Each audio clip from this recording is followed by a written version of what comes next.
नमस्कार, मी डॉक्टर महेश गायकवाड. माझं शिक्षण MSc PhD एन्व्हायरमेंट सायन्समध्ये. आणि खरं तर आजचा विषय वेगळा आहे थोडासा. दरवर्षी पावसाळा येत राहणार आहे. अनेक शहरांमध्ये झाडं पडत आहेत. खरं तर आजचा विषय मुंबईचा आहे की मुंबईमध्ये अनेक झाडं उन्मळून पडली. याला अनेक कारणं असतात, मात्र त्यातली काही कारणं आहेत की ती भारतभर आहेत. खरं तर त्यात वृक्षारोपण म्हणजे इव्हेंट नाही, लक्षात ठेवा. वृक्षारोपण करताना स्थानिक प्रजातींना महत्त्व दिलंच पाहिजे.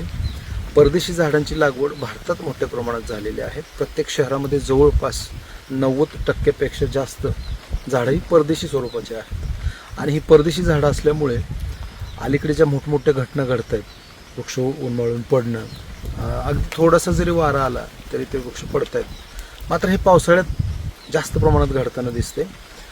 प्रदेशानिष्ठ झाडं लावणं गरजेचं आहे. माळरानावरती बोरी बाबळीची झाडं टिकली पाहिजेत. तिथं वडउंबर लावून चालणार नाही. किंवा मुंबईसारख्या शहरांमध्ये जास्त उंचीची झाडं लावली आपण तर ती वाऱ्यात नक्कीच पडणार आहेत. आणि ही जी काही परदेशी झाडं लावतो आपण ती प्रचंड वेगाने वाढतात.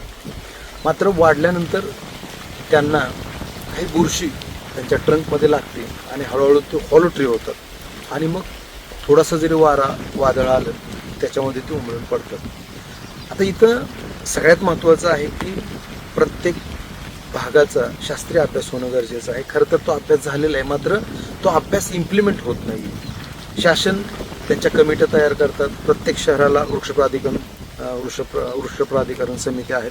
मात्र त्याच्यात जे मूळ काम करतात ती माणसं नाही आहेत. जी राजकीय लोकांचे चमचेगिरी करतात अशी माणसं त्याच्यात आहेत. त्याच्यामुळे त्यांना काय लावतो याच्याशी कुठलंही घेणं देणं नाही आहे. आज जर 90% जास्त बेसुमार लागवड जर आपण परदेशी वृक्षांची केली असेल तर मात्र हे खूप घातक आहे. आता झाड का लावायचं हा पहिला प्रश्न आहे. झाड लावायचं म्हणजे झाड जैवविविधता वाढवण्यासाठी मदत करत असतं. जगातली जैवविविधता वाढवणारी फॅक्टरी कुठं असेल तर ते एक झाड आहे, लक्षात ठेवा. म्हणून ज्या त्या प्रदेशातली झाडं त्या त्या प्रदेशात वाढली तर भविष्यात जैवविविधता वाढेल. आणि खूप छान जैवविविधता जिथं वाढते त्या जगात जगण्यास खूप अनुकूल वातावरण होतं. खरं तर समाधान, आनंद असतो. आता हे शहरांमध्ये मोठ्या प्रमाणात हे जे काही बेसुमार वृक्ष लागवड झाली, खास करून परदेशी झाडांची, ती थोडी कमी व्हायला पाहिजे होती. मात्र ती झाली. आणि वाढतं शहरीकरण, त्याच्यात प्रत्येक रोडला कॉन्क्रीट करायला लागली लोक. आणि सगळ्यात महत्त्वाचं म्हणजे ही झाडं मोठी होत असताना त्याच्या अवतीभोवती त्याचा गळा दाबण्याचं काम हे सिमेंटने केलेलं आहे. सिमेंट कॉन्क्रिटीकरण असेल, पेवर्स असतील. त्यामुळे झाडांच्या मुळांना कुठल्याही प्रकारचा वायू, ऑक्सिजन मिळत नाही. आणि त्याच्यामुळे तिथं एनारोबिक बॅक्टेरिया वाढतात आणि मुळं कुजली जातात. अनेक जीवांकडून ती खाल्ली जातात, मुळं नष्ट होतात. आणि मग झाड फक्त उभं दिसतंय तुम्हाला, मात्र वाऱ्याला ते थांबवू शकत नाही. वारा आला की ते पडणार एवढं नक्की. शिवाय शहरातला अजून एक मोठा प्रॉब्लेम आहे, तो म्हणजे झाडांची कटिंग करताना, कटिंग याचा अर्थ कुठलंही झाड बेसुमार वाढलं तर 100% पडणार आहे शहरांमध्ये. कारण ते एकटं असतं. जंगलामध्ये तुम्ही गेलात तर अगदी 10 स्क्वेअर मीटरमध्ये सुद्धा 10-15 प्रकारच्या स्पीसीज असतात. इथं मात्र एक सुरी लागवड करतो आपण आणि त्याच्यामध्ये एक सुरी लागवड करून त्याच्या अवतीभोवती कोणालाही ठेवत नाही. झाडांचे मित्र गवतापासून सगळं त्या झाडाच्या अवतीभोवती पाहिजे तसं नाही आहे. असताना सगळीकडे पेवर ब्लॉक, सिमेंट सगळं टाकलेलं आहे. झाडांमध्ये रिंग टाकून ठेवतात काही लोक, काही त्याला वाचावं म्हणून लहानपणापासून कंपाऊंड्स टाकून ठेवतात. ती तशीच राहतात आणि पर्यायाने झाडांचा गळा दाबला जातोय. आणि म्हणून भविष्यामध्ये अजूनही खूप मोठे धोके शहरांमध्ये आहेत. कारण जशी जशी अजून झाडं वाढत राहतील तशी ती उन्मळून पडत राहतील. त्यामुळे त्यांना वेळीच त्यांना आकार देण्याचं काम करावं लागेल. शहरातल्या झाडांना त्याची उंची मर्यादित ठेवली पाहिजे. त्याचा घेर असतो तो सुद्धा मर्यादित ठेवला पाहिजे. आणि हे खूप बारकाईने काम करावं लागेल. आणि भविष्यात जी लागवड करणार आहोत आपण ती 100% स्थानिक असली पाहिजे. हिमालयातलं झाड महाराष्ट्रातल्या कुठल्याही बारामती, मुंबईसारख्या ठिकाणी लावून चालणार नाही.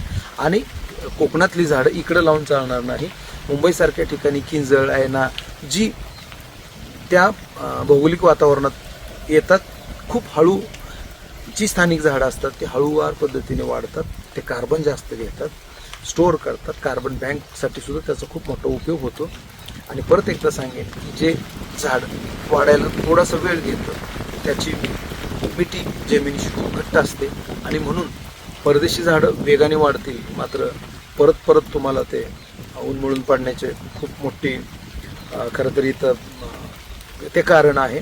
त्यामुळे राज्यकर्त्यांनी यापुढे किमान हा विचार केला पाहिजे की आपल्या परिसरात कुठलीही झाडं लावताना त्यातले काही तज्ज्ञ आहेत का, असतील तर त्यांची नेमणूक करून व्यवस्थित आराखडा तयार करून योग्य पद्धतीची झाडं लावणं ही काळानुसार नितांत गरज आहे. मात्र आजकाल झाड लावायचं म्हणजे इव्हेंट घ्यायचे, मोठमोठे इव्हेंट घ्यायचे, आम्ही 50,000 झाडं लावली, 2 कोटी झाडं लावली, अजिबात असं हे अजिबात चांगलं नाही आहे. आणि का चांगलं नाही आहे तर ही 2 कोटी झाडं लावली निसर्गावरती सोपवून दिली तर तो निसर्ग सांभाळणार नाही. कारण मुळातच आपण जी झाडांचं सिलेक्शन करत असतो ती खरंच जगायला लायक आहेत का हे तपासण्याचा अधिकार माणसाला नाहीच. तो निसर्गातल्या वेगवेगळ्या वटवाघळं असतील, पक्षी असतील, प्राणी असतील यांच्याकडून ज्या वेळेला सीड जर्मिनेशन होतं त्यावेळेला ते खूप स्ट्रॉंग असतं आणि जी झाडांच्या बिया स्ट्रॉंग असतात त्या ती सिलेक्ट करून म्हणजे एका परिसरातून दुसरीकडे टाकत असतात. ती जी झाडं वाढतात ती निसर्गास खूप पूरक असतात. आपण काहीतरी आंबे खायचे आणि त्याच्या कोया लावायच्या आणि ते झाड वाढवायचं हे कधीही निसर्गाला चालणार नाही. त्याच्यामुळे निसर्गाला थोडासा वेळ द्या.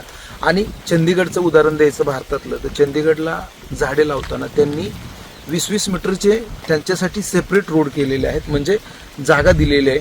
आणि म्हणून तिथे आंब्याच्या बागासुद्धा आहेत रोडच्या कडेला, खूप मोठमोठी झाडं आहेत, डायव्हर्सिटी खूप चांगली जपली जाते. आपली तर डिवायडर करतात आणि त्याच्यात जर तुम्ही मोठी झाडं लावणार असाल तर ती उमळूनच पडणार, कारण त्यांच्या मुळांना कुठे वाढायला जागा नाही. त्यामुळे ह्या सगळ्या गोष्टींचा बारकाईने विचार करणं नितांत गरजेचं आहे. मुंबईसारख्या शहरांमध्ये लाल माती, मिक्स माती थोडीशी आहे, झाड वाढण्यास पोषक वातावरण आहे. मात्र तिथं ज्या प्रजाती लावू त्या खूप स्थानिक असाव्यात, खास करून त्या वातावरणाशी मिळत्या जुळत्या असाव्यात. आणि प्रोनिंग करणं, त्यांना व्यवस्थित आकार देणं हे वेळोवेळी घडलं पाहिजे. परत एकदा मी आवर्जून सांगेन, झाड म्हणजे जैवविविधता वाढवणारी फॅक्टरी आहे. ऑक्सिजन तुम्हाला देतो ते त्याचं 1% कार्य आहे, 99% कार्य हे झाडांचं परिसरातली जैवविविधता वाढवणं आहे.